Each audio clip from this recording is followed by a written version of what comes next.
கர்த்தராகிய இயேசு கிறிஸ்துவின் இனிய நாமத்தில் இந்த அதிகாலை வேளையில் உங்கள் யாவருக்கும் அன்பின் வாழ்த்துதல் தெரிவித்துக் கொள்கிறோம். இன்று நாம் தியானத்துக்கு எடுத்துக்கொள்ள இருக்கிறதான வேதவசனம் லூக்கா எழுதின சுவிசேஷம் 23ஆம் அதிகாரம் 34ஆம் வசனம். தாங்கள் செய்வது என்னதென்று அறியாதிருக்கிறார்களே. ஆமேன்.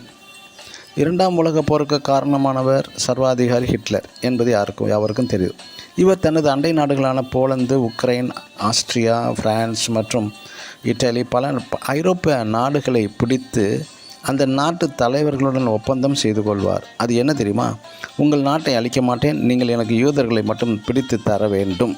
அதுபோலவே தங்கள் நாட்டை பாதுகாக்க ஒவ்வொரு நாடுகளும் யூத ஜனங்களை பிடித்து ஹிட்லரிடம் ஒப்படைத்து விட்டனர். இந்த ஹிட்லர் யூத ஜனங்களை கொத்து கொத்தாக எரித்து கிடங்குகளில் போட்டு புதைத்து காற்று புகாத அறையில் கேஸ் செலுத்தி கொன்றும் குவித்தான். ஹிட்லர் யூஸ் பண்ணின அந்த கொலைக்களங்கள் இன்றும் 500க்கும் அதிகமாக கண்டுபிடித்துள்ளனர். இதில் அநேகர் பெண்களும் குழந்தைகளும் அடங்குவார்கள்.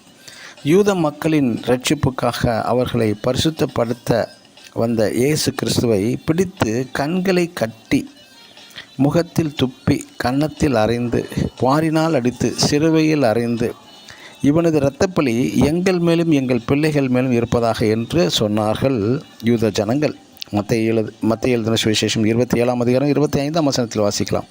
அவர்கள் வேண்டிக் கொண்ட பிரகாரமாகவே நடந்து முடிந்துவிட்டது. இன்று அநேக ஆலயங்கள் இடிக்கப்பட்டு கிறிஸ்தவர்கள் துன்பப்படுத்தப்பட்டும் கொலை செய்யப்படுகிறார்கள். இவை கிறிஸ்தவத்துக்கு எதிராக நடத்தப்படுவது அல்ல, கிறிஸ்துவுக்கே எதிராக நடத்தப்படுவது தான் ஆகும். அன்று இஸ்ரேல் ஜனங்களை பரிசுத்தப்படுத்தவும் இன்று உங்களையும் என்னையும் பரிசுத்தப்படுத்தவே இப்பூமிக்கு இயேசு கிறிஸ்து வந்தார். இயேசு கிறிஸ்துவை சிலுவையில் அறைந்தபோது இயேசு கிறிஸ்து சொன்னது, தாங்கள் செய்வது என்னதென்று அறியாதிருக்கிறார்கள் என்றார். உங்கள் இருதயங்களை பரிசுத்தமாக காத்து கொள்ளுங்கள் மற்றும் உங்கள் சத்துருக்களையும் மன்னியுங்கள் நீங்கள். ஆமேன். God bless you.